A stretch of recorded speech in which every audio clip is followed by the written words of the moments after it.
60টি বর্জনীয়র 1 number, বিলম্বে ইফতার করবেন না কখনো। 1 নাম্বার, দেরি করে ইফতার করা নিষিদ্ধ। ইহুদিরা দেরি করে ইফতার করে। লা ইয়াজালুন নাসু আলা খাইরিন মা আজ্জালুল ফিতরা। বিশ্বনবী বলেছেন, এই উম্মত যতদিন আগে আগে ইফতার করবে, এই উম্মতের কপাল থেকে কল্যাণ কেউ ছিনিয়ে নিতে পারবে না। চিল্লায় বলেন ঠিক কি না? আজানের জন্য বসে থাকবেন না, সময় দেখবেন। স্থানীয় সময় যখন সূর্যাস্ত হওয়া মাত্রই বিসমিল্লাহ, খেজুর খেয়ে ফেলবো। পারবেন তো নাকি দেরি করবেন? 2 নাম্বার, রমাদানের পবিত্রতা বজায় রাখবো। কোনো তর্ক বিতর্ক অশ্লীলতায় আমরা জড়াবো না, ঝগড়া করবো না, সরাসরিও না, ফেসবুকেও না। করবেন? কেউ গালি দিলে বলবেন ইন্নী ইমরুউন সাইম, আমি রোজাদার। আল্লাহর হাবিব শিখিয়েছেন, কেউ যদি তোমার গালি দেয়, কটু কথা বলে, অশ্লীল কথা বলে, রমজানে তুমিও বলতে পারবে না। তুমি বলতে পারবা ইন্নী ইমরুউন সাইম, আমি রোজাদার।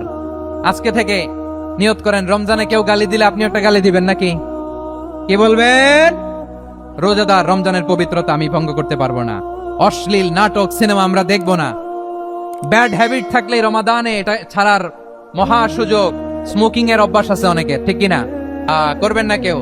যদি কারো থাকে, কে করে হাত তোলালাম না আমি। এই রমাদানে এই স্মোকিং হ্যাবিট থেকে আমরা বেরিয়ে আসবো, ঠিক কিনা বলেন? 3 নাম্বার, আমরা মিথ্যা বলবো না। বিশ্বনবী বলেন, মানলাম ইয়াদা কাউলা যুরি ওয়াল আমালা বিহি ফালাইসা লিল্লাহি হাজাতুন ফি আইয়াদা আতআমাহু ওয়া শারাবা। যে রমজানে মিথ্যা কথা, মিথ্যা কাজ, মিথ্যা সাক্ষী ছাড়তে পারে নাই, তার না খেয়ে থাকা, উপবাস থাকা দিয়ে আল্লাহর কিছু যায় আসে না। এজন্য মিথ্যার সাথে আমাদের কোনো সম্পর্ক আছে? মিথ্যা বলবো না। 4 নাম্বার, অপচয় করব না। ইন্নাল মুবাদদিরিনা কানু ইখওয়ানা শায়াতিন ওয়া কানা শাইতানু লিরাব্বিহি কাফুরা। অপচয়কারী শয়তানের ভাই। আচ্ছা, যে শয়তানের ভাই ও নিজেও আরেকটা কি? শয়তান। যে শয়তানের ভাই ও নিজেও আরেকটা কি? অপচয় করব না। ইফতারি করতে যে আমরা অনেকে অপচয় করি, এগুলো করবেন আপনারা? না, অপচয় অপব্যয় করব না। 5 নাম্বারে, রিয়া, লোক দেখানো ইবাদত আমরা করব না। লোক দেখানোর জন্য নামাজ, রোজা, জিকির, তেলাওয়াত, দান, সদকা এগুলো করলে আল্লাহর দরবারে এগুলো কবুল হবে?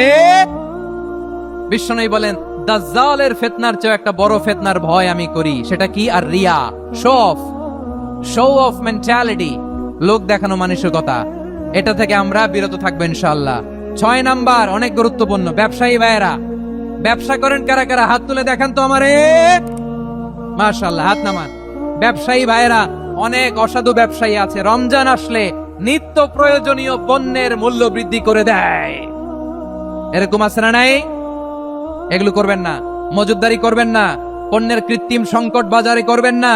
আপনি লাখ টাকা কামায়া ভাবছেন যে রোজাদারদের কষ্ট দিয়ে ধনী হবেন। এমন রোগ আল্লাহ আপনারে দিবে, কোটি টাকা দিয়েও আপনি হাসপাতালের বিল পরিশোধ করার ক্ষমতা আপনার হবে না। খবরদার। শেষ বয়সে দেখবেন কি কষ্ট আপনার হয়। আপনি রোজাদারদের কষ্ট দিচ্ছেন, আল্লাহ আপনার সুখে রাখবে? আল্লাহর দোহাই লাগে, আমার ব্যবসায়ী ভাইরা এটা করবেন না। আরব বিশ্বে আমরা দেখেছি, আরব বিশ্বের ব্যবসায়ীরা সারা বছরে ব্যবসা করে, রমজানে ভর্তুকি দেয়। আর আমার দেশের কিছু অসাধু ব্যবসায়ী রমজানে গলাকাটা ব্যবসা করে আর সারা বছর সইটার উপর দিয়ে চলে। চিল্লায় বলেন ঠিক কিনা? করবেন না, এটা করবেন না। নিত্য প্রয়োজনীয় পণ্যের মূল্য বৃদ্ধি করা হারাম। পণ্যের কৃত্রিম সংকট তৈরি করা হারাম। মজুদদারি করা হারাম। রোজাদারদেরকে কষ্ট দেয়া হারাম। এটা করবেন না। 7 নাম্বারে সর্বশেষ কথা, অধীনস্থ যারা আছে তাদের কাজের চাপ আপনারা কমিয়ে দিবেন। কাজের লোক, ফ্যাক্টরির ওয়ার্কার, স্টাফ, তাদের প্রতি যদি রহম করেন, আপনার উপর রহম করবে কে? এই পবিত্র রমাদানের 7টা বর্জনীয় মনে রাখা যাবে তো ইনশাআল্লাহ? আল্লাহ রমজানকে তুমি বরকতময় করো। আল্লাহুম্মা বাল্লিগনা রমাদান। আল্লাহ রমাদানকে বরকতময় করো।